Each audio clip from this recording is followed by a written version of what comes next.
Eu sou Antônio João Manfio, tenho 69 anos, nasci numa pequena cidade do norte do Rio Grande do Sul chamada Frederico Westphalen. Eu sou bisneto de imigrantes italianos que vieram do norte da Itália em 1888 em condição de miserabilidade. Lá eles não tinham terra e aqui no Brasil, dentro daquele processo migratório, compraram um pequeno lote de terra na quarta colônia chamada Silveira Martins, no Rio Grande do Sul. Em 1929, o meu pai, que já era neto, migrou para o norte do Rio Grande do Sul, nesse lugar chamado Frederico Westphalen, como agricultor. De uma família numerosa de italianos, de 11 irmãos, e eu com 13 anos fui estudar no seminário Nossa Senhora da Salete, em Marcelino Ramos, onde cursei o ginásio e o colégio durante 7 anos. Depois fiz mais um ano de preparação para a Universidade, em União da Vitória. Em 1966 eu vim para Curitiba e entrei na universidade como estudante de filosofia. Já nas férias de julho, eu conheci militantes que eram remanescentes da JUC, Juventude Universitária Católica. Eu quero destacar aqui a pessoa da Raquel. A Raquel hoje é casada com o Divo Ghisoni, eles têm família maravilhosa, eles devem morar em São José e Santa Catarina. E esse grupo de jovens, eles estavam dispostos a retomar o processo de alfabetização de adultos iniciado na cidade de Angicos, lá no Rio Grande do Norte, por Paulo Freire, com um grupo de 15 universitários voluntários que em 40 horas nas cidades de Angicos realizaram a surpreendente ousadia de alfabetizar 300 agricultores em 40 horas. E aquilo foi um sucesso nacional e mundial, e foi aí que projetou Paulo Freire para fora do Recife, onde eu morava, do Brasil e pelo mundo. Na formatura desses 40 agricultores, um formando das 40 horas, que era um agricultor, levantou e fez um surpreendente discurso para os presentes. E estava presente nada menos que João Goulart, que era o presidente da República, que foi dar a aula como paraninfo dessa turma. E como ele era o presidente, o comandante da 4ª Região Militar era o Castelo Branco, que depois se tornou o primeiro presidente da ditadura militar. Quando o Castelo Branco ouviu o discurso desse agricultor das 40 horas, ele estava atrás do João Goulart, tocou nele assim para sussurrar um aviso, um segredo, e disse assim: vocês estão atiçando as cascavéis. Isto foi no final de março de 1963, exatamente um ano depois deu o golpe militar, e esse se tornou o primeiro presidente da ditadura militar.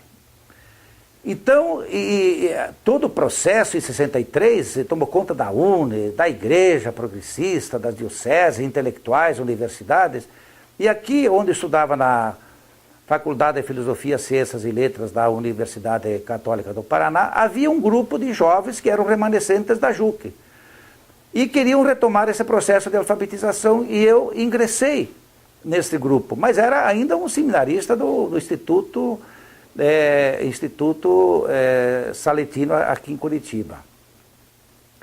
E isso me fez um bem imenso, porque eu como descendente de italianos, vivi no interior, uma família muito fechada, o seminário, o internato muito fechado, e isso me abriu o mundo, principalmente o contato com o mundo político, um mundo diferente da classe de aula. Lá no Rio Grande do Sul, eu tinha, em que pese o seminário ter uma diretriz assim, muito conservadora na política, eu tinha descoberto uma certa simpatia assim, pelo trabalho do Leonel Brizola, que era governador, e pelo grupo dos 11, que era uma estrutura que o Brizola vinha organizando para, se tivesse uma revolução, ter esses grupos dos 11 armados para lutar pelo poder. Então essa perspectiva de lutar politicamente, para além da perspectiva de ser padre e fazer o meu trabalho como padre, isso me deu assim uma dimensão diferente. diferente. E em seguida, esse grupo da JUC me colocou em contato também com a organização política que nasceu no contexto da JUC, que era a Ação Popular. E a Ação Popular era um misto de militantes marxistas e cristãos ali da linha progressista. E o contato que eu fiz naquele tempo lá, que nós fizemos, foi com o Edésio Passos, que fazia esta ligação. Então eu pouco a pouco fui me desgrudando um pouco da influência do seminário e ficando mais com a influência política, digamos, da Ação Popular, que não me criava nenhum problema ético e nem de perspectiva. Eu ainda estava com a direção de vir querer ser um padre, e naquele tempo os padres dominicanos, por exemplo, que editavam o jornal Brasil Urgente, era o Frei Josafá, aquilo nos dava um orgulho imenso de nós sermos pretendentes ao sacerdócio e ver que havia organizações de igreja na vanguarda de tudo isso. Então, esta ligação foi sendo construída automaticamente. E no processo, então, 66, 67, uma inserção maior dentro do movimento estudantil.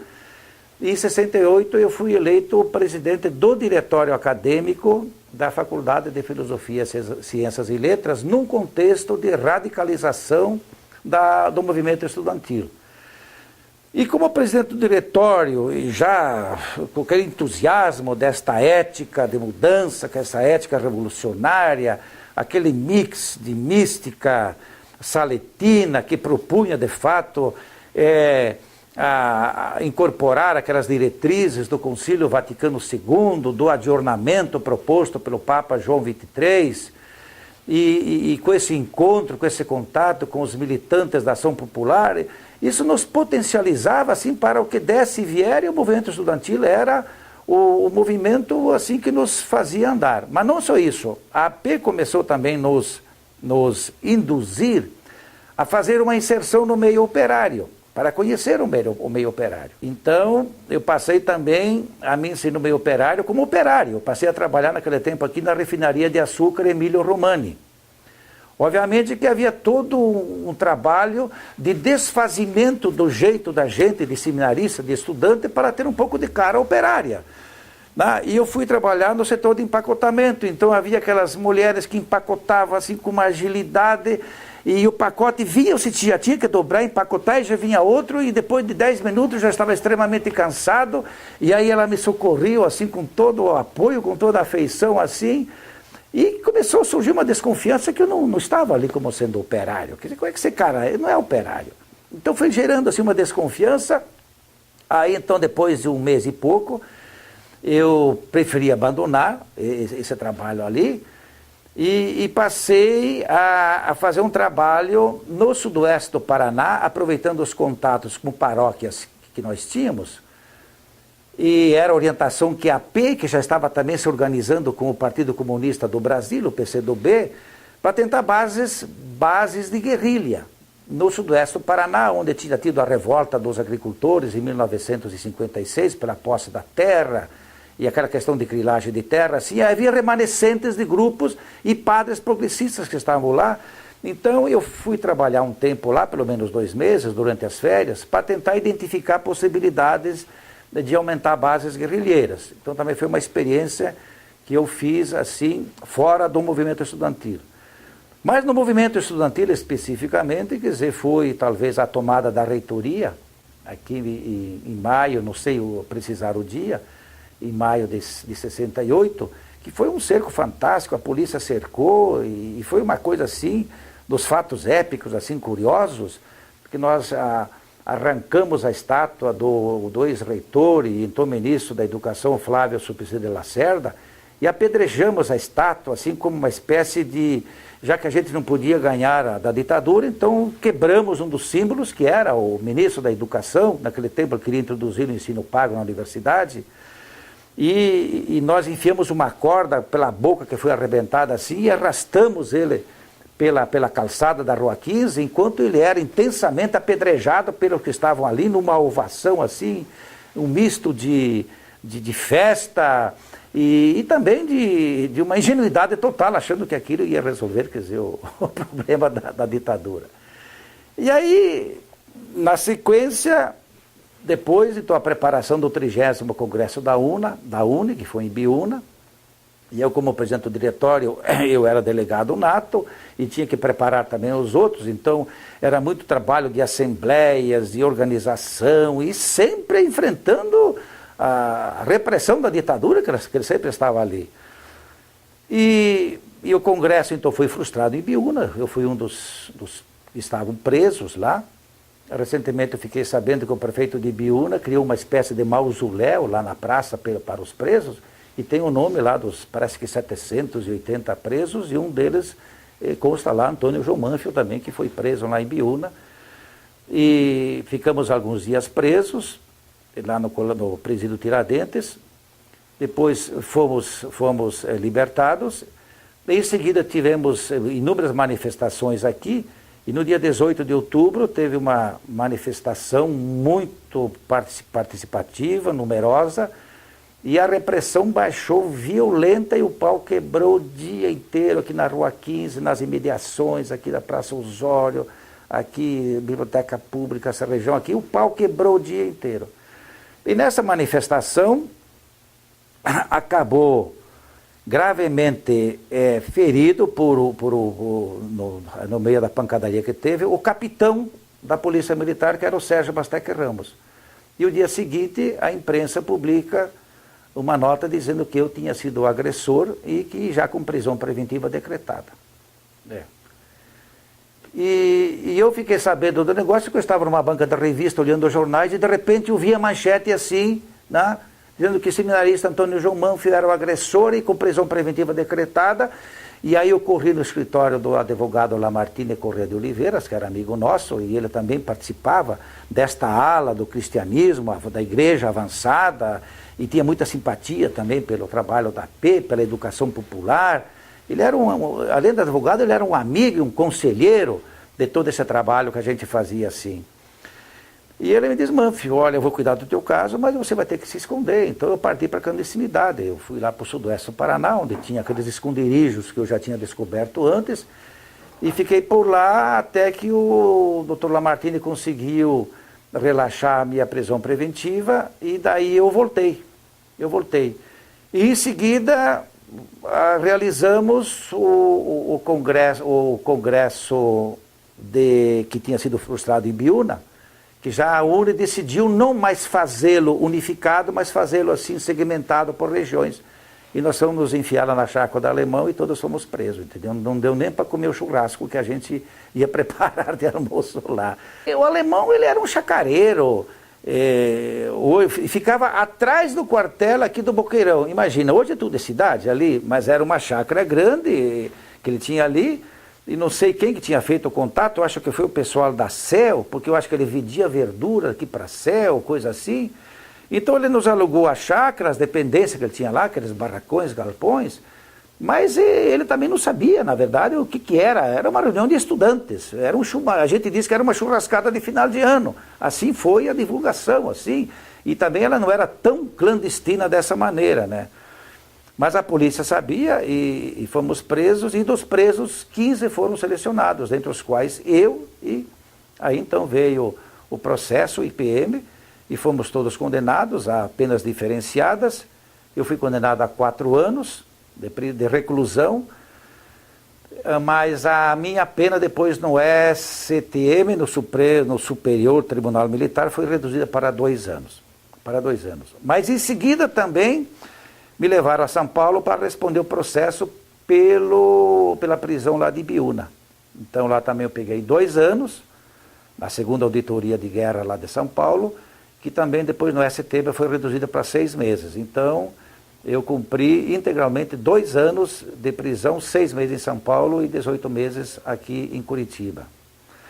Da prisão eu gostaria de destacar, primeiro, quer dizer, as condições extremamente precárias. Nós, como presos políticos universitários, tínhamos direito a um alojamento diferenciado, e não.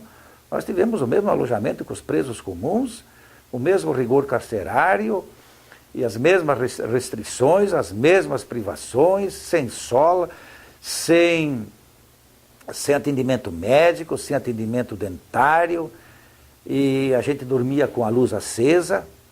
Ainda hoje eu carrego a consequência de dormir com a luz acesa, que isso afetou a retina dos meus olhos, que hoje, por exemplo, eu teria que fazer uma cirurgia, mas eu acho muito complicado, não vou fazer.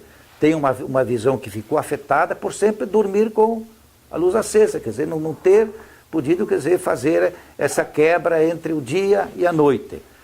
E tratamento dentário também que me foi negado. E meus dentes, praticamente, eu saí da cadeia com meus dentes podres.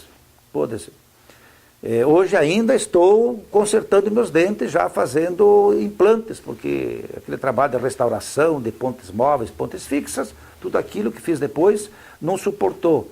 Então ainda enfrento essas consequências na minha saúde.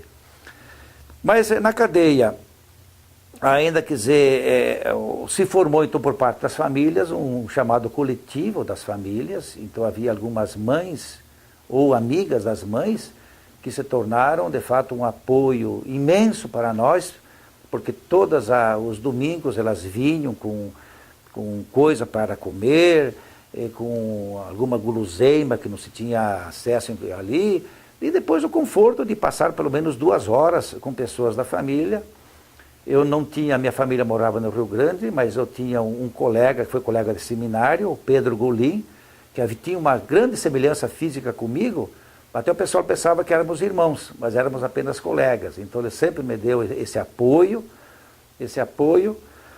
e tínhamos uma vida intensa de fato de estudo, de exercício físico, de meditações, de um companheirismo, um gregarismo assim, apesar das diferenças de linhas políticas, linhas ideológicas, porque ali havia representantes da AP, do Partido Comunista Brasileiro, do PCBR, do PCdoB, da Valpalmares, do MR8. Ali havia quer dizer, uma amostra da esquerda que havia se desintegrado, e cada um lutando com a sua estratégia, lutando com as suas convicções, imaginando que a sua estratégia que era certa, que as coisas não davam certo porque os outros que estavam errados. E ali conseguimos, quer dizer, criar uma confraria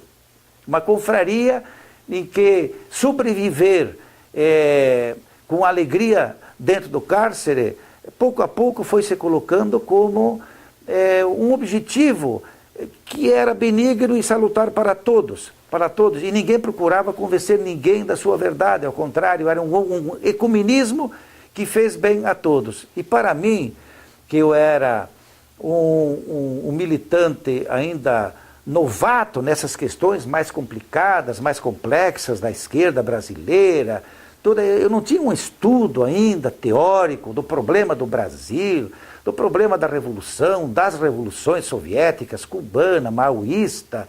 Tudo isso eu estava começando, eu fui pego no início do processo de participação. Então essa convivência com colegas mais tarimbados, que já eram dirigentes, que eram quadros já maduros, para mim foi um bem imenso, e isso me enriqueceu. Isso me deu uma visão maior, me mostrou assim mais amplamente o contexto do mundo da época, da década de 60, como é que estava o mundo, a questão do imperialismo, todos esses estudos que Lenin fez, que os maoístas fizeram, que a aulinha castrista fez, assim, para mim foi uma grande escola, E eu consegui conviver assim com todos, com muita alegria, até o pessoal às vezes, alguns mais taciturnos, mais enraivecidos, eles vinham e diziam: mas Manfio, o que você tem que você está sempre alegre, sempre disposto? Então era essa alegria que eu tinha para poder, primeiro, achar que eu não tinha morrido. Porque quando teve a denúncia que eu tinha sido o agressor do Sérgio Mastec Ramos, o Lamartine Corrêa de Oliveira, que era meu advogado, ficou sabendo que a família do Mastec Ramos havia jurado a minha morte, porque ele tinha sido aposentado por invalidez. Parece que ele levou uma cacetada muito forte na cabeça e o tornou inepto para conduzir a tropa. Então eu estava jurado de morte, e estava na lista do Esquadrão da Morte, inclusive. Então, para mim, quer dizer, o fato de estar vivo na cadeia era lucro, era lucro. Bem, aí eu saí da cadeia sem nenhuma perspectiva. Absolutamente sem beira, sem eira, sem algibeira e sem nada. E não sabia onde ia. E daí, então, alguns colegas do grupo do Pedro Goulin me acolheram numa pensão que eles haviam alugado ali na rua Madalena Sofia, ali no Higienópolis, e eu fiquei um ano ali. E eu estava com a minha faculdade interrompida no 3º ano de filosofia. E falava-se que a universidade iria me expulsar, porque onde é que se viu? É uma faculdade católica, onde o arcebispo Dom Manuel da Silveira de Irbu é um anti-ecumênico, né? Um comunista estudar numa faculdade católica. Então corria um zum que eu seria expulso. Aí um dia chegou um irmão marista, que eu não lembro o nome dele, mas queria aproveitar aqui para prestar uma homenagem a esse colega anônimo. Ele chegou e me disse, ele que me procurou, eu não conhecia, me procurou e me disse que haveria uma reunião da congregação da universidade e um dos itens da reunião era deliberar ao meu respeito. Ele me disse, Mânfio, eu quero te ajudar. Eu quero te ajudar. Você pode ser expulso, mas você não vai ser expulso e mais, você pode ganhar uma bolsa. Então vá, ele diz, eu preparo e você fica ali e na hora você vai ser convidado por mim, você vai entrar na congregação, e a congregação toda aquela, vestido de gala, de beca, o arcebispo presente, o reitor presente. Então eu fui introduzido, ele tinha me orientado a chegar e pedir desculpa lá para a congregação pelos transtornos que eu havia causado quando era estudante, isso, aquilo, quer dizer, fazer não uma retratação e nem uma reparação, porque na época era muito comum, a ditadura pegava pessoas e botava na televisão para se retratarem que eles estavam equivocados terem sido militantes de esquerda. Era muito comum na época, toda hora aparecia na televisão, pessoas diziam o nome assim, eu estou arrependido, fiz errado, é o governo militar que está salvando o Brasil de fazer aquilo. Não era fazer aquilo lá, era lá fazer uma coisa assim. Então fazia aquilo e humildemente pedi uma bolsa. E para minha surpresa, eu não fui expulso, reabriram a minha matrícula e me deram uma bolsa para poder completar a universidade. E na noite da minha formatura, que foi no dia 11 de dezembro de 1971, 11 agentes da Polícia Militar bateram lá na pensão onde estava, lá na rua Madalena Sofia, no Higienópolis, de madrugada para me prender. Porque durante esse ano de 71, eu passei, quer dizer, eu continuei mantendo relações com militantes do PCdoB, que estavam preparando a guerrilha. Mas eu também dizia que eles queriam que eu me deslocasse para uma outra região e fazer treinamento militar, de luta armada, para poder ingressar na frente de luta armada. E eu dizia que eu queria me formar, que tinha ganho a bolsa, essas coisas assim. Então a gente dialogava, eu fazia contatos, mais em São Paulo do que aqui, mas eu não participava de ações de guerrilha. Mas ali no final do ano 1971, alguém caiu e levava meu nome. Então a Polícia Federal esteve lá em Higienópolis e de madrugada, e por sorte minha, não me encontraram, porque teve a formatura, e aí se alongou um pouco, e quando eu fui na Praça Tiradentes para apanhar o último ônibus que ia naquela direção, ele não ia para o Higienópolis, ele ia para o Bairro Alto, que deixa a mais ou menos uns 5 quilômetros da onde eu estava. Eu ia até lá e depois tinha que caminhar mais 5 quilômetros, era a distância que tinha que percorrer. E o último ônibus, quando eu estava chegando na Praça Tiradentes, o último ônibus estava saindo. Aí ele me deu um pavor, digo, e agora? Não tinha dinheiro, não, estou no bolso, nada. Aí passa um cidadão e me reconheceu, Mânfio, vem cá. Dizer, aí eu contei o que era. Ele disse, não, vem dormir aqui em casa. Ele também morava numa pensão ali na Rua Chile, perto daquela igreja que tem uma torre alta assim. E fui lá, tinha um colchão no chão, eu dormia ali. Dormia ali. Aí o dia seguinte, eu levantei, coloquei, tinha ido de terno e gravata, entendeu? Emprestado, né? Para a formatura. Eu vim aqui na Praça Generoso Marques e fui numa banca de revista para ler as manchetes de jornal. E chega alguém e me pega assim, Manfio, pelo amor de Deus, você está sendo procurado pela Polícia Federal, te manca daqui, eles podem estar por ali. Aí corremos de novo aqui no escritório do Lamartine, que ficava aqui perto da Biblioteca Pública, digo, bem, pelo menos eu estou aqui no escritório do advogado. Isso no dia 10 de dezembro. E aí o Lamartine diz, Manfio, agora vai ter que partir de novo para a clandestinidade. Então, de novo, eu parti, fui lá para o Sudoeste, que eu tinha esconderijos lá, sem dinheiro, sem nada. Ele me arrumou um dinheiro, algumas roupas, eu tinha pouca coisa.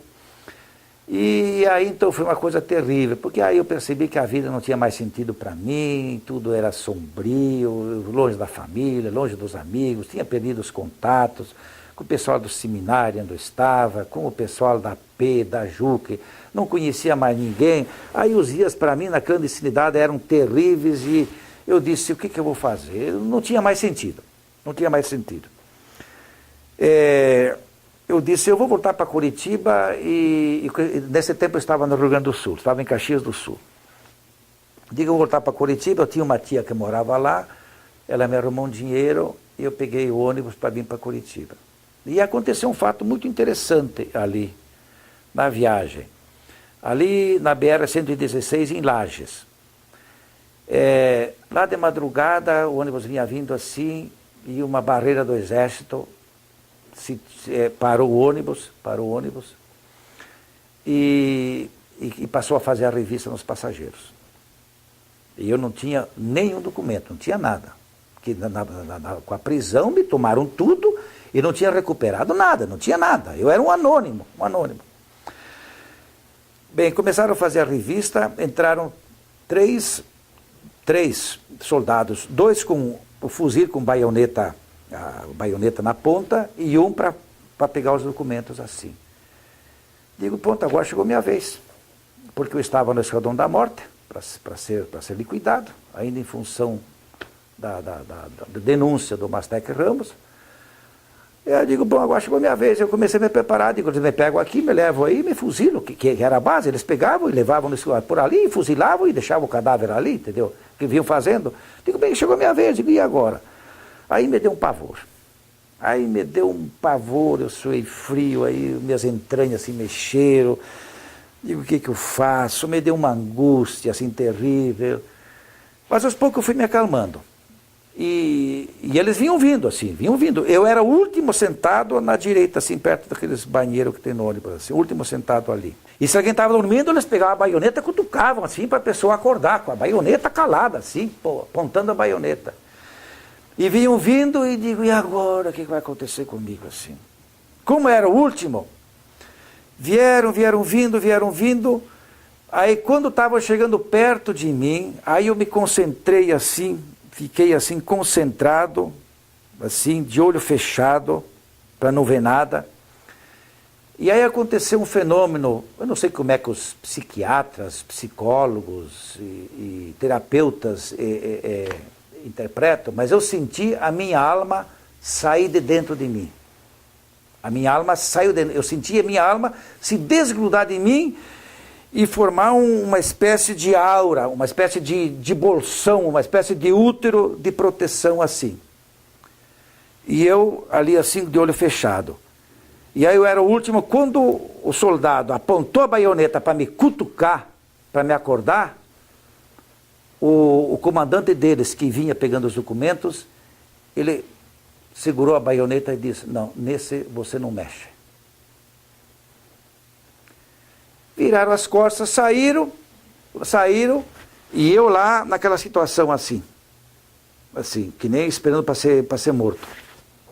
Eu escutei o comandante dizer que o motorista que podia seguir, fechou a porta do ônibus, escutei uma gargalhada dos soldados e iríamos embora.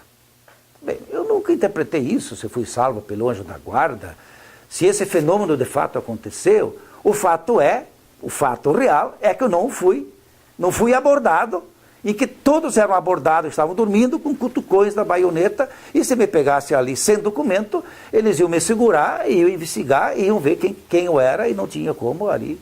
A minha vida talvez teria terminado ali. Bem, aí eu voltei a Curitiba, voltei de novo a falar com o Lamartine Correia de Oliveira, e ali encontrei uma pessoa que me conhecia, mas eu não a conheci. Que ele era lá do sul de Santa Catarina, de uma cidadezinha chamada Rio Fortuna, mas que tinha contato com uma faculdade que estava sendo montada lá em Tubarão. Ele diz: Mânfio, lá em Tubarão, assim, estou montando uma faculdade, o presidente lá da Fundação Mantenedora é um cara muito bom, também foi seminarista lá em Viamão, foi líder estudantil na UELA do Rio Grande do Sul, é um cara para frente, eu conheço ele. Ele diz: vai lá bater um papo com ele. Vai lá bater um papo com ele. Ele diz: eu vou ligar para ele que você vai lá, assim. Tá. Aí eu peguei, aí alguém me arrumou um dinheiro, que sempre sem dinheiro, sem nada, porque você não podia trabalhar, porque para trabalhar você tinha que apresentar uma folha corrida do delegado Uzias Algauer. Ele era um cínico, um fascínora, que ele tinha prazer de dizer: eu não vou te dar. Eu não vou te dar. E você não podia se empregar, mas nem de porteiro de um cabaré, como eu tentei uma vez, entendeu? Digo: vou procurar trabalhar aqui numa boate, aqui na rua Emiliano Perneta. Não, até para ser porteiro de um cabaré ali, você tinha que ter o atestado 12 dias, ele não dava. Então esse amigo me arrumou um dinheiro, eu fui lá para Tubarão, e lá encontrei um professor chamado Osvaldo de la Justina, que era o presidente, e eu, orientado assim, fui lá e contei a minha história, e ele diz: Mânfio, toda a tua história é comovente, mas não vai ser impedimento para você trabalhar aqui. Ele diz: volta a Curitiba, pega os teus documentos, se não tiver, faça, e se não tiver pronto ainda, vem que aqui você vai trabalhar. E aí fui lá, comecei a trabalhar como professor na faculdade lá, chamava Fundação Educacional do Sul de Santa Catarina, hoje Universidade do Sul de Santa Catarina. Na pessoa do professor Osvaldo, encontrei um amigo, um orientador, um parceiro fantástico. Ele é um sociólogo, e aí ele pessoalmente foi ao destacamento militar, que tinha um destacamento militar do Exército lá, e ele disse que tinha contratado um professor que tinha essa vida pregressa e que não tinha folha da polícia, queria ser professor lá. E o comandante lá do destacamento militar meio que quis endurecer, porque não dava. E Osvaldo de la Justina, ele teve assim a ousadia de dizer: você manda no destacamento militar e eu mando na faculdade. O Mânfio foi preso, foi condenado e cumpriu sentença, agora ele está livre, ele vai ser professor meu. E ali então eu passei a trabalhar ali desde 1972, ali, nessa Faculdade de Filosofia, Ciências e Letras, como professor, e não militava mais do ponto de vista político na esquerda, mas era um apoio a um grupo do PCdoB, cujo contato era o Divo Ghisoni, casado com a Raquel, que foi aquela da JUC, que lá nas férias de junho de 66 me introduziu no processo. E então éramos tão amigos assim que eu digo: não, eu pro Divo, para Raquel, então eu dava um apoio, porque os pais do Divo moravam em Grão-Pará, ali perto de Tubarão, eu era um contato com a família dele, fazia às vezes algumas angariações com amigos para poder ajudá-lo financeiramente, como eu tinha sido ajudado financeiramente antes também por amigos. E ali então começou a aparecer a via MDB, da participação das eleições, e foi ali que eu conheci o Aziel Pereira, casado com a Clair também, que a Clair também era uma daquelas jovens estudantes que fazia parte da JUC, né? E vieram em Tubarão para me propor, quer dizer, que eu fizesse uma ação lá integrada. Naquele tempo se discutia fazer campanha para voto nulo ou participar das eleições e eleger representantes nossos. Eu defendia a tese que era mais sensato e positivo eleger representantes da esquerda, e não só não votar em ninguém. E nas eleições já de 74, 74 já muitos da esquerda foram eleitos. Muitos da esquerda foram eleitos. Quer dizer, quem se candidatou, aqui em Curitiba foi eleito até o Pedro Lauro, quer dizer, meu Deus do céu. Quer dizer, se o Camelo do Passeio Público se candidatasse, também seria eleito. Quer dizer, faltaram candidatos. Tamanha era a gana da sociedade contra a ditadura, de fato, de se manifestar. E por ali, então, percebi, na verdade, que havia um trilho, um atalho, quer dizer, de se trabalhar. Bem, e aí eu fiquei lá em Tubarão até 80, e daí na campanha de 81 eu participei intensamente aqui no Paraná e lá em Santa Catarina. Aqui para eleger o Richa e lá para eleger o Jaison Barreto. Aqui o Richa ganhou folgado e lá o Jaison Barreto ganhou, mas não levou, porque o grupo do Bornhausen conseguiram falsificar as eleições. Havia pequenas cidades do interior com 3.000 habitantes e votaram 3.500 pessoas. Falam que havia 20, 30 ônibus que giraram o dia inteiro despejando os eleitores para votar em tudo quanto era urna. Então, lá se perdeu a eleição, na verdade, por 600 votos. Né? E não houve recontagem, porque o tribunal não deixou recontar. Daí, então, como o Richa se elegeu aqui, havia muitos que ingressaram no governo Richa, aí no governo dele, eu acho que toda a esquerda do Paraná foi incorporada no governo Richa. O Richa pessoalmente me convidou e eu vim e trabalhar na Secretaria de Assuntos Comunitários, que havia sido criada exatamente para dinamizar a organização e a participação comunitária.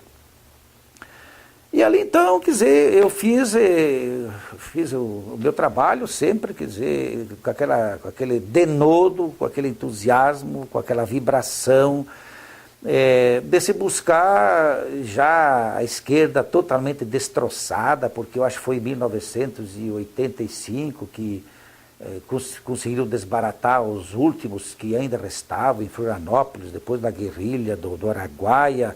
Não havia praticamente mais ninguém. Então, quer dizer, aí foi se colocando, quer dizer, a impossibilidade de reorganizar o trabalho de esquerda, mas eu sempre trabalhei convicto do ponto de vista teórico, ideológico, sempre somando esta ética cristã, que é da minha origem, que foi da minha formação, com a mística da ação popular, quer dizer, da luta, que aí vem então a vertente marxista, se colocar as ferramentas para se fazer análise de conjuntura, análise social, para descobrir as contradições, não mais com aquela ingenuidade do voluntarismo, o tempo que eu era seminarista, que a gente achava que pelo fato de você entrar de corpo e alma em algum lugar que a realidade vai mudar. A gente foi percebendo que não bastava, quer dizer, a entrega, enfim, o trabalho vocacionado de você, ser até um mártir se fosse necessário. Quer dizer, isso teria pouco resultado a não ser a tua própria purificação e tal. Mas para mudar a sociedade, quer dizer, é organização, é participação, é um trabalho lento, é um trabalho, quer dizer, de mudança, vai mudando a base, vai mudando a ideologia, quer dizer, toda essa discussão, o que se faz antes, o que se faz depois. E foi, na verdade, um trabalho complicado, porque os que eram de esquerda no governo Richa, boa parte tinha a tese que dizia o seguinte: nós conquistamos o governo, mas não o poder. Era essa ambiguidade. Nós temos o governo, mas não temos o poder. Então ainda não dá para mudar a sociedade, porque só muda a sociedade se você tiver o poder. E eu dizia, não, mas nós temos o governo, e o governo é poder. Quer dizer, nós podemos fazer alguma coisa. Nós temos o orçamento, nós temos a estrutura burocrática, nós temos a logística, nós temos a legitimidade da eleição, nós temos 4 anos, nós temos que fazer alguma coisa.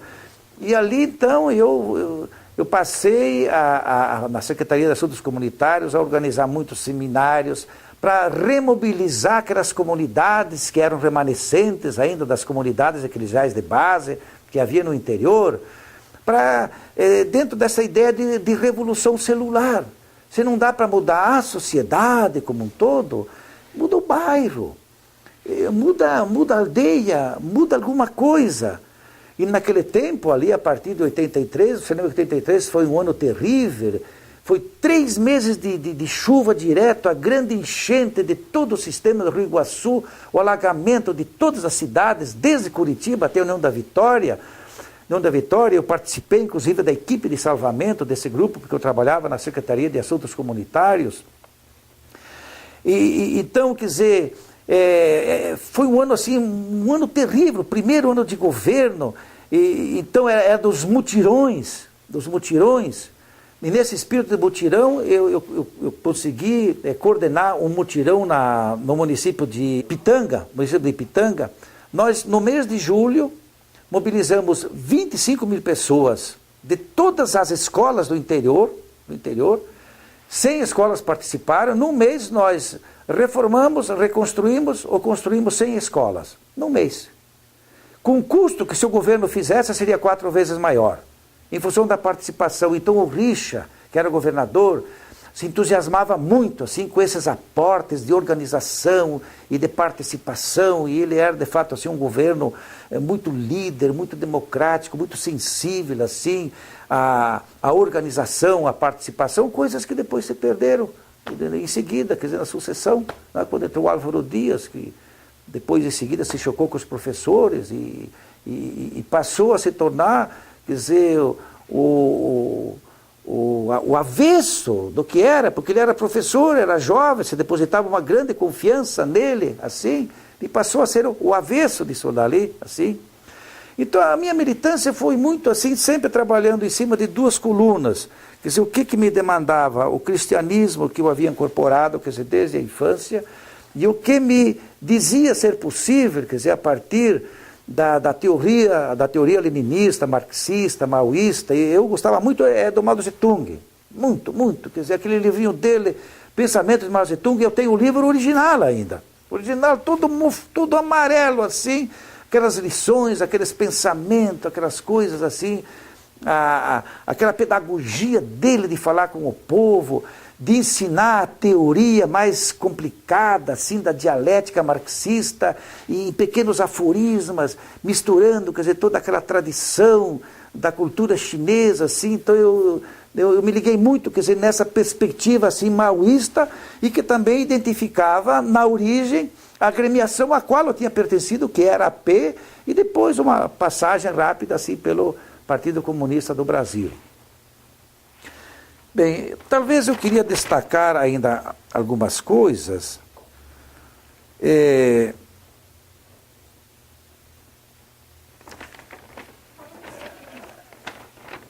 Fala um pouquinho depois do MDB, da sua experiência de governo em 82.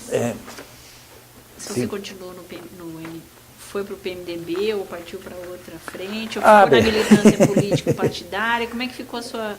Como é que você se reestruturou? Tá bem, Isso é importante para dizer tá certo. Das suas crenças, né? Bem, quer dizer, quando eu estava lá em Tubarão, e o Aziel e a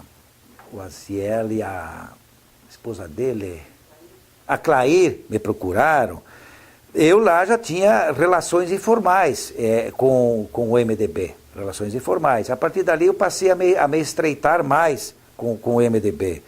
E passei a fazer do MDB, na época, quer dizer, o meu partido, sem me filiar a ele, porque o fato de eu ter tido uma filiação meia formal, assim, com a P e depois com o PCdoB, aquilo me custou muito. Então eu digo, olha, o essencial não é você ter uma ficha de filiação, mas você ser um militante, convicto, leal, pronto, sempre disposto, coisa que eu sempre fui nesse sentido. E vindo para cá, que na eleição de 82, então eu entrei também de cabeça.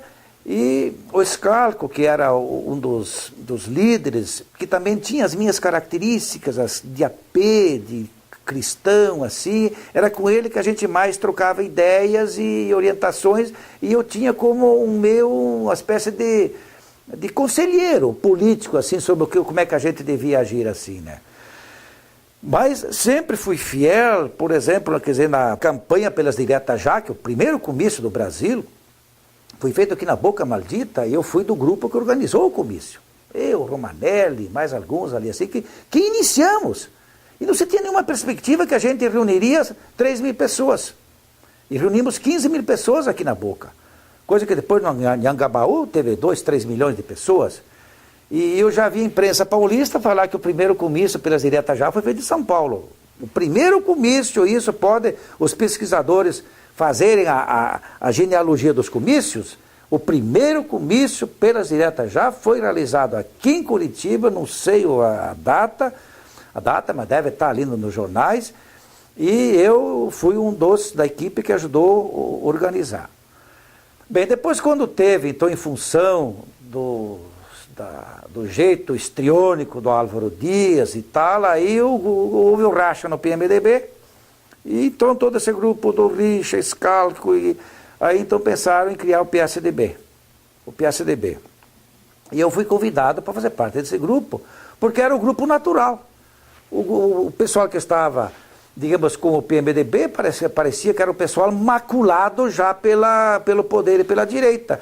E o que estavam saindo parece que eram os autênticos. Havia aquela definição, o grupo autêntico e o grupo que se misturava assim. Então eu estive na noite aqui no hotel, esse hotel que agora é Danin, aqui perto da Teatro Guaíra, não sei como é, o hotel que então chamava Araucária. Eu estive na fundação ali do PSDB e assinei a ata da fundação. Ao final me deu um tremor, assim, um sentimento que não era isso. Aí eu cheguei e disse para o Scalco, Scalco, vamos ter que começar tudo de novo? Nós éramos poder e vamos sair do poder para começar tudo de novo. E eu fui para casa, disse, não vou participar do PSDB. Nunca mais, só fui na reunião da fundação, assinei a ata e não participei. Eu digo, vou ficar agora livre de tudo, nem PSDB, nem PMDB, o pessoal do PT me procurava e eu dizia, também não vou, o pessoal do MDB, que o Estênio era um dos organizadores, que tinha sido colega de prisão, era um dos organizadores, queria entrar, digo, não vou entrar, vou ficar livre. E lá para frente, digo, eu vou ver em qual partido que eu vou entrar, mas eu vou lutar, então, naquela perspectiva, era então com o pessoal do PT. Porque aquele pessoal que era da P, o Edésio Passos, a Zélia, que foram aqueles que foram me levando lá da P, mas assim, eles foram um dos fundadores do PT. Então, eu tinha assim todo um sentimento, inclusive, de gratidão para o Edésio, pela Zélia, porque depois que eu saí, eles me ajudaram muito, com roupa que eu não tinha, com dinheiro para o dia a dia. Na casa deles, eles moravam na rua Vicente Machado, já bem lá no final, assim, ali num apartamento assim pequeno. O Edésio e a Zélia foram pai e mãe para mim, assim, em termos de franquear a estrutura da casa deles para me ajudar. E eu dizia, Edésio, olha, mas o PT, mesmo pressentimentos assim, que daqui a pouco o PT também se desvirtuaria. E eu não estava disposto, quer dizer, eu já tinha sido seminarista, que saí do seminário, tinha sido da P que tinha terminado, da JUC que não deu certo, de trabalho aqui, então eu estava um pouco ressabiado de entrar numa organização e essa organização não ter continuidade. Então eu percebi que eu devia ser fiel ao percurso histórico, quer dizer, a história, e dentro desta intuição que eu não poderia nunca abandonar os meus princípios cristãos casados com os princípios marxistas, que tem gente que acha que é impossível fazer, por exemplo, assim, os teólogos mais da direita acham que isso é impossível, quer dizer, não, nem Deus e nem o diabo, quer dizer, é uma síntese, que a teologia da libertação depois veio fazer essa síntese, né? Então eu me sinto, quer dizer, muito tranquilo, olhando para trás, assim, onde eu errei, onde não errei, eu cometi muitos erros, mas não um erro de ter feito uma escolha histórica, de lutar de fato para se criar uma sociedade mais humana. O nosso desiderato forte era o socialismo, era o modelo que tínhamos disponíveis. O soviético já, a gente percebia que não era. Mas, por exemplo, o que Mao Zedong tinha feito, a façanha do Fidel Castro, quer dizer, em Cuba, o que estava começando a fazer na África, eram, digamos assim, testemunhos que nos motivavam a manter, quer dizer, viva esta chama. E eu nunca abandonei esta vocação, vou dizer. Esta vocação, para mim, a verdadeira vocação não é ter sido seminarista, querendo ser padre. Aquela foi a vocação de um período, mas que ela teve continuidade sobre outra forma depois, como um professor sempre com convicções democráticas, freiriano, que elege o diálogo como a pedagogia de envolvimento, a conversa, o círculo de cultura, a participação, acreditar sempre na possibilidade de que o sujeito com o qual você trabalha, ele é sujeito da sua vida. Você não pode ser um professor bancário, quer dizer, que deposita conhecimento, mas um professor radicalmente democrático, que ajuda a pessoa a descobrir e fazer as suas escolhas assim. Então eu sempre trabalhei nessa perspectiva. E me casei com uma, ela chama Ruth, que era irmã de um colega que estava preso, que é o Dr. Gerson Zafalon Martins, né? Eu conheci ela, que visitava o irmão. Depois da cadeia, a gente foi se encontrando e estamos ainda nos encontrando, né? Temos 2 filhos, a Noelisa, que é mais velha, já tem 39 anos, e do João, que tem 31 anos, e já tem uma neta. Minha nora é Adriana, como a colega que está aqui presente. A minha neta chama Helena, né? A iluminada, filha da luz também, né? E estou aposentado como funcionário público, que fui do governo do Estado, e consegui recentemente também, em função da Comissão da Anistia, um pequeno benefício, em função de, numa dessas reuniões da Anistia, o Narciso, que foi o meu procurador, que há mais tempo ele dizia: Manfio, vamos entrar com um processo, porque quando eu procurava, quer dizer, em 71 ainda, não era formado, ia procurar trabalho nas escolas, você tinha que levar o famigerado atestado do DOPS, que ele não te dava. Mas eu ia lá e começava a trabalhar, para depois eu ia meio que enrolando a diretora, dizer: pois é, eu não consegui ainda, mas se esperar mais um pouco. E depois chegava uma hora que não tinha como apresentar o atestado, você era despedido sumariamente, sem direito a receber aqueles minguados tostões relativos às aulas dadas assim. Então eu provei na comissão da anistia que, embora eu não tenha tido vínculo, eu não podia ter vínculo porque não tinha o atestado do DOPS. E a comissão da anistia deliberou em meu favor como se eu tivesse vínculo. Então eu estou recebendo, já da comissão da anistia, hoje do Ministério do Planejamento, um valor equivalente a um padrão do ensino médio aqui da Secretaria de Educação, né? O que complementa a minha aposentadoria como funcionário, que me dá para viver modestamente, eu e minha mulher, assim, sozinhos, assim. Não. Hoje você tem que tipo de atividade? Assim? Você continua militante, fiel aos seus princípios democráticos e históricos? Bem, sim. Hoje estou fazendo doutorado. Voltei a fazer doutorado. Doutorado em educação, faço na Uninove, em São Paulo, Universidade 9 de Julho. O meu orientador é o professor Romão, que é um educador freiriano, e é membro do Conselho Nacional de Educação, e ele é o coordenador da pós-graduação na Uninove. E estou fazendo uma tese sobre a formação do jovem agricultor, utilizando a chamada pedagogia da alternância, que é uma pedagogia que os sindicatos de agricultores da França, na década de 30, criaram para oferecer uma educação adequada para os seus filhos, porque a rapaziada lá do sudoeste da França já tinham percebido que a escola formal não os ajudava nem a ser gente, nem agricultores. Era uma escola que os urbanizava e migrava. E a família ficava sem sucessão patrimonial, quer dizer, os pais ficavam com os filhos enquanto fossem dependentes. Quando adquiriam a independência, iam embora e os pais ficavam com a terra e sem a possibilidade de continuar trabalhando na terra. Então, eu estudei essa pedagogia chamada alternância, porque eles criaram um modelo de escola que não chamam de escola. Eles chamam de casa familiar rural, que é a instituição que eles criaram. Quer dizer, a casa das famílias, em vez de ser escola. Então, os jovens, eles ficam uma semana em regime de internato nessa casa familiar rural, aprendendo o conhecimento técnico, científico, estruturado. E 2 semanas ficam na casa dos pais, desenvolvendo a sua atividade e fazendo o saber que aprenderam na casa, ver se funciona de fato na prática.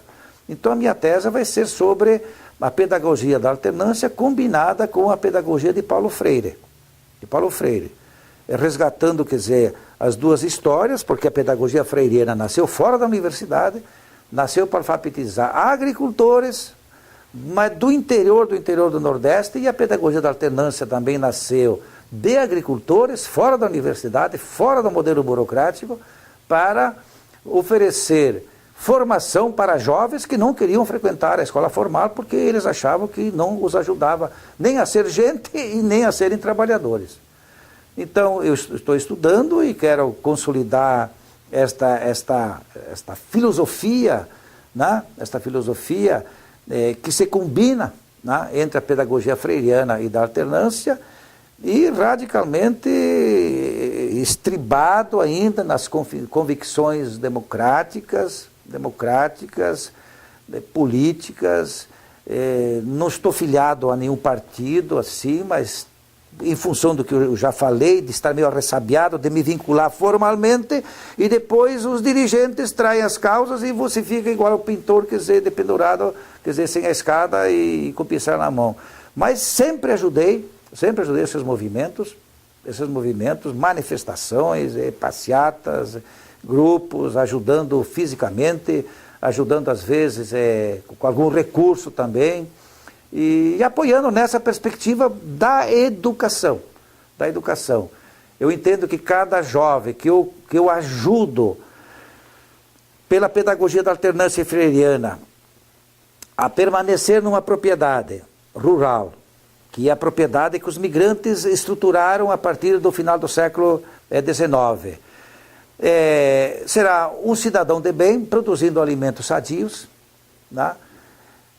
Aumentando o nicho de resistência contra o grande agronegócio, que é uma trincheira de luta. Uma casa familiar rural, uma propriedade onde tem um jovem formado numa casa familiar rural, é uma trincheira de luta.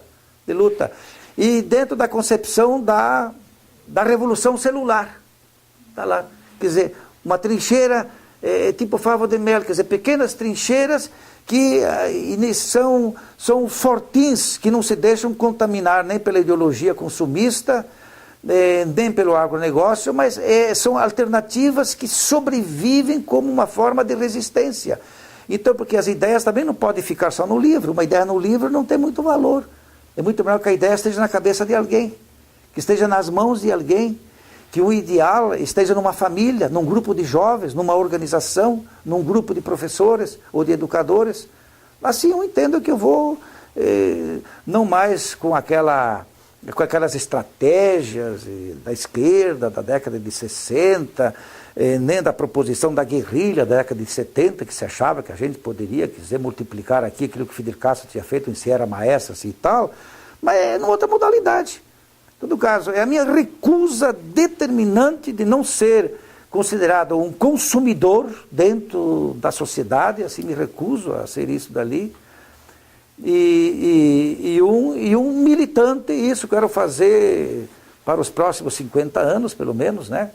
Quero morrer com 110 anos, pelo menos, lutar nessa perspectiva para ser uma voz que fala, que denuncia, que orienta, E o meu maior orgulho e satisfação é que eu consegui educar os meus 2 filhos nessa perspectiva. Nessa perspectiva. Que às vezes eu vejo, tenho colegas que foram militantes e que os filhos não continuaram os pais. Os filhos foram absorvidos pela sociedade de consumo. Filhos que vão atrás, quer dizer, dos benefícios da sociedade hegemônica.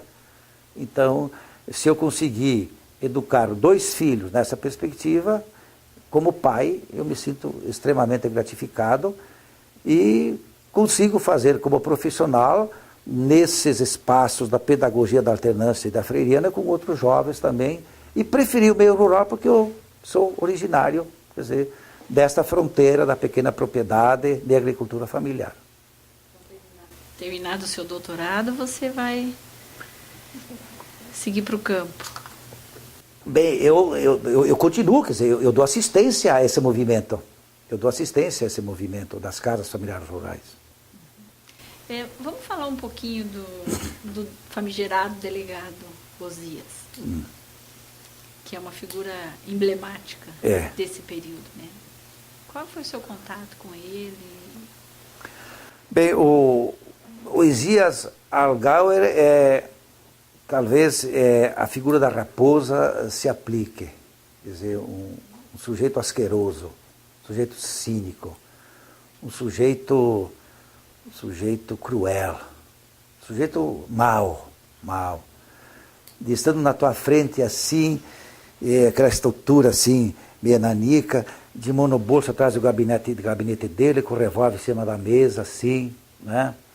E dando risadinha assim para te debochar, assim, para aquela crueldade assim no seu jeito de ser, assim, e ter uma satisfação assim imensa, dizer que não ia te dar o atestado porque queria ver você rastejar na rua, queria ver você ser um abjeto assim. Então a lembrança que eu tenho dele é de um homem asqueroso, pérfido, cruel, mau. E se o inferno existiu, faço questão que ele esteja lá, entendeu? Assim, para experimentar um pouco também a malvadeza que ele desejava para nós, assim. Né? E em São Paulo era o Fleury, o Sérgio Fleury Paranhos, que numa oportunidade eu estava com um dente, um maxilar, comendo assim, ele abriu assim, ficou o nervo exposto. E aí uma súplica, o meu advogado era o José Carlos Dias, que depois ele era da Comissão de Justiça e Paz, depois foi secretário da Justiça, eu acho do governo, não sei que, o Fleury, eu acho, não, do Antônio Fleury, eu acho que foi secretário secretário da Segurança, perdão, da Justiça. E pela Comissão de Justiça e Paz, que tinha muita força em São Paulo, era o cardeal que comandava a Comissão de Justiça e Paz, eu e o Vitório conseguimos autorização para ir no dentista. E veio o Camburão nos buscar, e ao invés de nos levar no dentista, nos levou à sala do delegado Sérgio Fleury Paranhos. E ele também, com o revólver em cima da mesa, nos recebeu, e começou um discurso, vocês, né, são aqueles comunistas, você disfarçado de seminarista, você querendo ser advogado, é aquele negócio assim, quer dizer, para desconstruir a nossa moral, assim, para não nos afetar, assim, e mostrando aquela prepotência, assim, às vezes olhar para aquele revólver, assim, e tal. Então vocês querem ir no dentista? Deixa eu ver como é que está teu dente. E ele chegou, então veio ao meu lado assim, mandou abrir a boca. Eu abri a boca e mostrei, de fato, que ele queria ver o dente, que o maxilar estava um pedaço desgrudado, assim. E ele pegou, enfiou o dedão assim, esfregou no meu dente, assim, esse é o dente que te dói? Dói? Digo, dói terrível. Ai, que bom que dói, dizia então. Vocês não vão para o dentista, vocês vão voltar lá para a cadeia, vão apodrecer lá na cadeia. E eu fiquei com aquele pedaço de dente assim, grudado na gengiva, assim. Meu Deus do céu, coisa terrível. Aquilo era uma tortura. Aquilo era terrível, quer dizer, aquele negócio assim, o nervo exposto assim. Daí eu urrava e não tinha remédio, não tinha nenhum melhoral, nada assim. Lembro que um dia eu peguei um barbante assim, tentei, amarrei o barbante assim, dei um puxão forte, assim, arranquei aquele pedaço, pelo menos aquele pedaço saía assim, e passei com aquele dente, assim, um nervo exposto até sair de lá. E aqui, então, em Curitiba, nós passamos a ter aqui um atendimento, assim. Atendimento muito precário, também de obturação, tratar canal que precisava tratar, não foi tratado nada assim. Então a lembrança que eu tenho do Sérgio Fleury também é de um homem assim, terrível, um homem, um opressor, ele sintetizava o que havia de mal, assim, o que ele dizia, aquele olhar assim, funesto, de maldade sobre a gente, assim. Tanto é que quando ele morreu também numa circunstância assim, a gente não sabe como, se bateu a cabeça na canoa onde ele estava, se não foi, eu disse, opa, sabe que ele sofreu um pouco antes de morrer, entendeu? Se não sofreu, ele vai sofrer no inferno também, né? Então, duas figuras assim, terríveis, assim, que eu guardo a minha lembrança. E aquela figura também que para mim passou a ser um fantasma é do capitão Sérgio Masteca Ramos, né? Que fui acusado e não se fez nenhuma prova, e eu não fui, né? Eu sei quem foi, mas eu prometi para essa pessoa que nunca diria, nem minha mulher sabe quem foi, essa pessoa já está morta, mas ele tem parentes vivos, né? E não se provou nada a meu respeito, mas ele ter me chamado de fato esquadrão da morte para me executar. Então, para mim foi uma figura assim, que esse não me deixava dormir, assim. Eu ia dormir, às vezes eu acordava assim eu achava que o capanga do Masteca estava ali assim para me matar, né? Agora, tem também pessoas assim que eu guardo uma lembrança extraordinária, até anotei alguns nomes aqui, do Santo Rosseto. Naquele tempo ele era padre, ele era o diretor lá do Instituto Salete, onde eu morava, ele que fazia a interlocução, nós, de estudantes, com os dirigentes da AP, com o Idésio, e com o grupo da Idésio. Havia várias pessoas, minha memória está meio apacada agora, o Celerino, o Divo, a Raquel, esse pessoal que eram da JUC ali, sempre foi, quer dizer, um grande companheiro, hoje é falecido. Lembrar do Pedro Goulin, que me visitava, o Lamartine, que não será advogado ousado no tribunal nos defender, mas também companheiro, orientador, também para segurar um pouco o ímpeto juvenil da gente assim. Na cadeia, 3 pessoas fantásticas da igreja que nos visitavam assim, a irmã Araújo e 2 irmãs Lídias. Uma Lidiona, grandona, e uma Lidinha, que era um mirradinha assim, a irmã Araújo, uma cearense assim, baixinha, 3 pessoas fantásticas, que sempre nos visitavam nas quartas-feiras, porque no domingo vinham os familiares. E também uma outra pessoa que chamava Cônego Haroldo, que ele era o vigário aqui da igreja de Santa Teresinha, que a despeito do arcebispo, que não queria, ele vinha por conta e risco, nos trazia sempre escondido um cigarrinho para a gente pitar, né? Nos trazia uma mensagem de apoio, vinha ali para dizer, para convalidar a nossa opção, ele como padre, muito moderado, não era uma expressão de teólogo, mas vinha ali, quando ele puxava aquele cigarrinho e dava para a gente assim, era um gesto fraterno, que aquilo fazia um bem imenso para a gente. Ali que eu conheci então a Ruth, com quem me casei, o Idésio e a Zélia, que depois que eu saí me deram um apoio grande. Eu acho que o nome, não tenho certeza se é Fanny Paciornik, mas ela é Paciornik, que era mãe do Celso Paciornik, que era colega nosso. Uma família fantástica, era uma família que tinha posses, então ela vinha com aquelas sacolas cheias de mantimentos assim, porque a comida da cadeia era o que sobrava do quartel, que trazia para nós. Então sempre trazia coisas.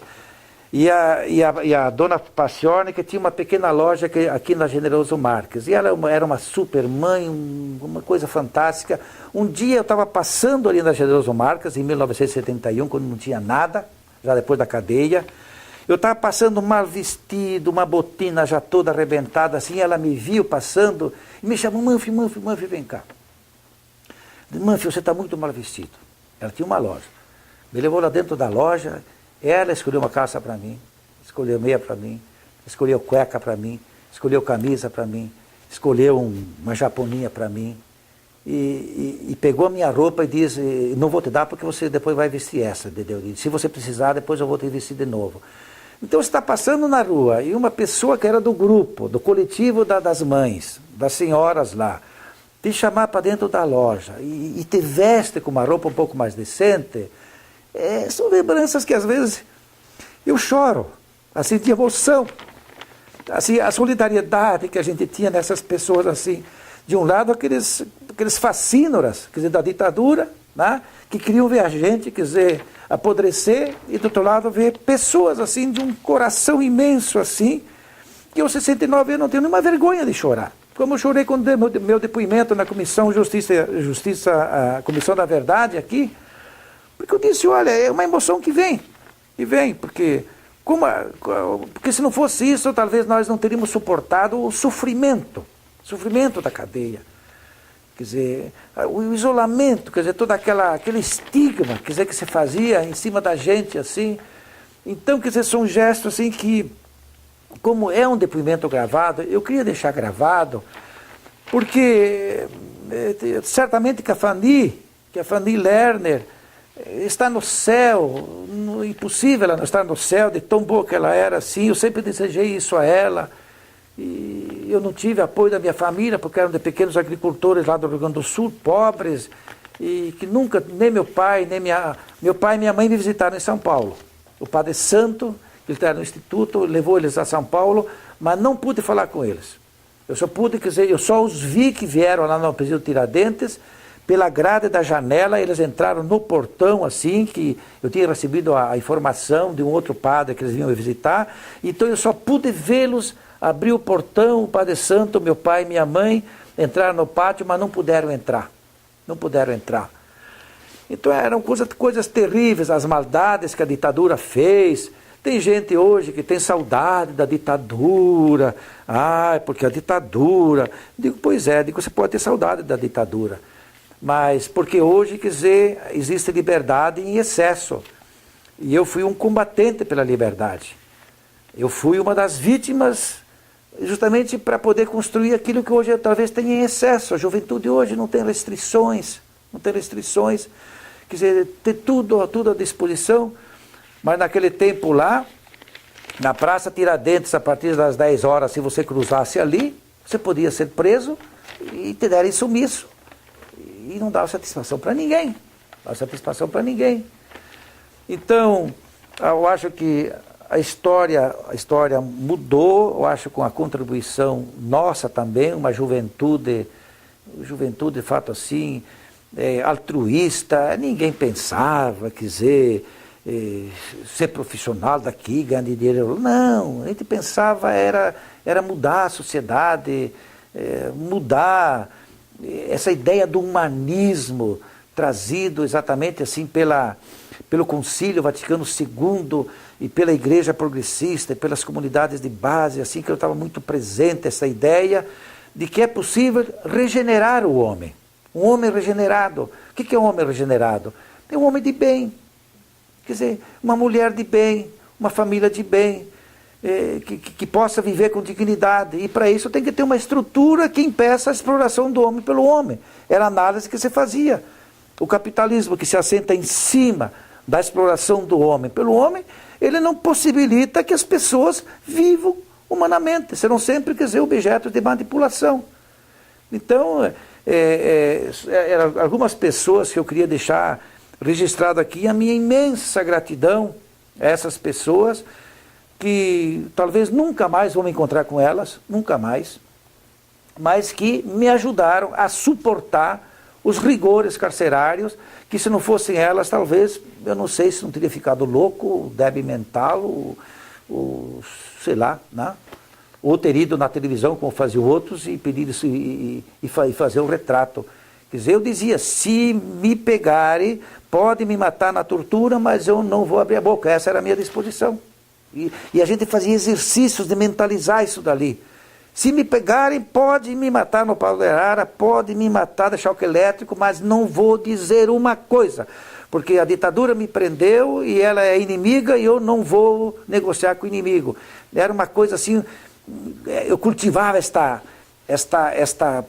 espiritualidade de resistência, quer dizer, esse fortalecimento interior assim, de jamais me dobrar frente assim, o opressor. Seria encarado, quer dizer, de cabeça erguida. Perdoei os militares que me condenaram. Perdoei. Tenho colegas que não perdoaram. Eu os perdoei no sentido cristão. Perdoei. Eles eram os marionetes. Um dia vinha um, outro dia vinha outro. E a sentença estava lavrada, não foram eles que me condenaram. Eles apenas estavam ali figurando. Quer dizer, a coisa vinha do comando, vinha da 5ª Região Militar, ou em São Paulo da 2ª Região Militar.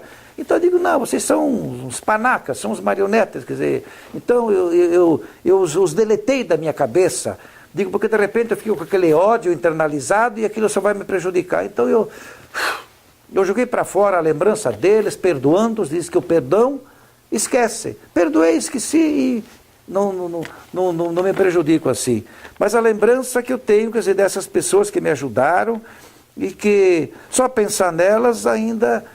imagina que eu falei desse irmão marista, naquele tempo a faculdade de filosofia, uma faculdade reacionária, os irmãos maristas estavam ligados à ditadura, e chegar um deles, que eu não conhecia, e me dizer, Manfio, eu vou te ajudar. Então, vir um desconhecido e dizer, Manfio, eu vou te ajudar, hoje, enquanto eu exagerei dizer que os próximos 50 anos, mas enquanto eu tiver vida, eu quero ajudar. Ajudar os outros, para que também possam ter, digamos, possibilidades de viver num mundo que não é este o mundo que a gente gostaria de ter, mas é o mundo que temos. É o mundo que sufoca, é o mundo que aleja, é o mundo que oprime, é o mundo que disfarça a opressão, é o mundo que te reduz a um mero consumidor, um mero objeto, e eu quero ser gente. Então, e construía o jeito de ser gente, ajuda os outros também a serem gente. Você queria terminar com uma poesia? Poesia? Fazer um encerramento, uma mensagem.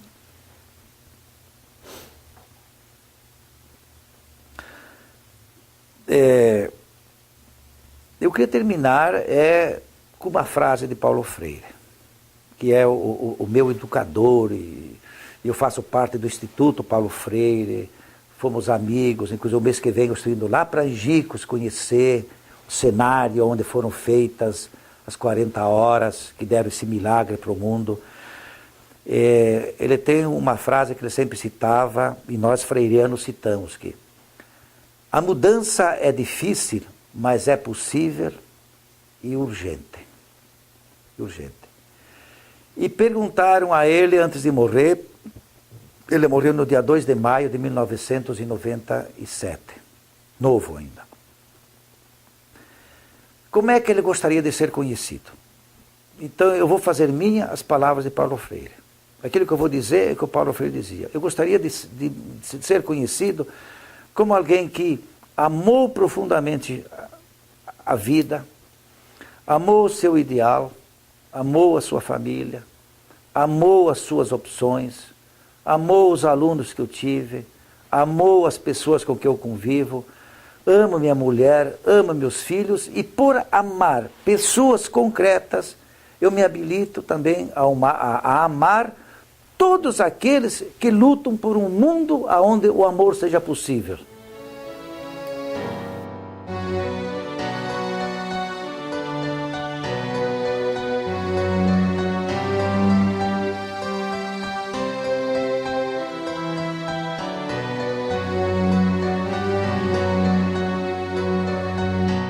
Ouça bem esta canção, ela fala pra você.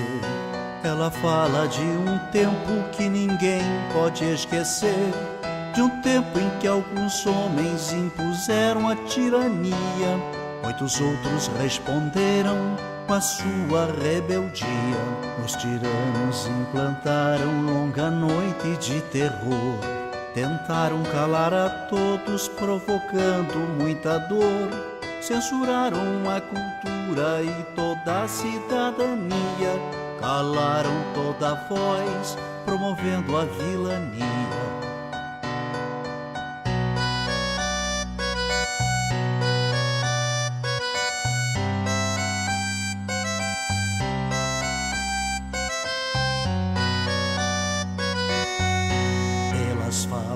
nas escolas, nas ruas e construções, reagiu o nosso povo à violência dos grilhões. Resistiram estudantes, camponeses e operários, foram homens e mulheres a enfrentar os sanguinários.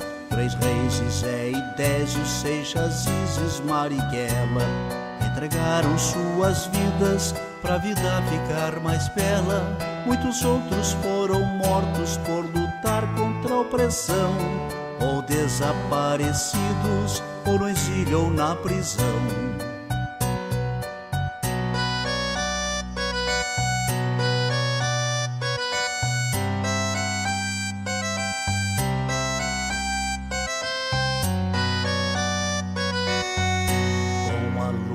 Desses homens derrotou-se o opressor. Muito sangue derramado, muita lágrima e suor. Quem tem medo de retorno não se sinta equivocado.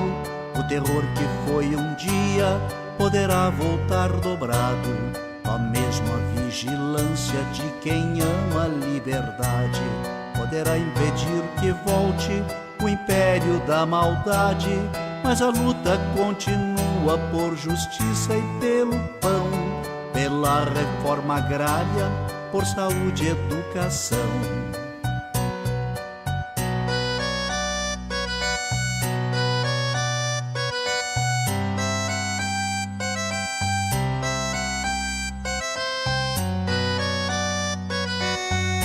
A miséria ainda se espalha, a violência é assassina. Juventude sem futuro, a história nos ensina. Só unido nosso povo vencerá a exclusão. Um homem tendo por outro sentimento de união. O recado já está dado pro vizinho e seu irmão. Quando a luta cai, o outro estende a mão. Não se cale quem tem fome, quem tem sede de ternura, pois a vida favorece a quem luta com bravura.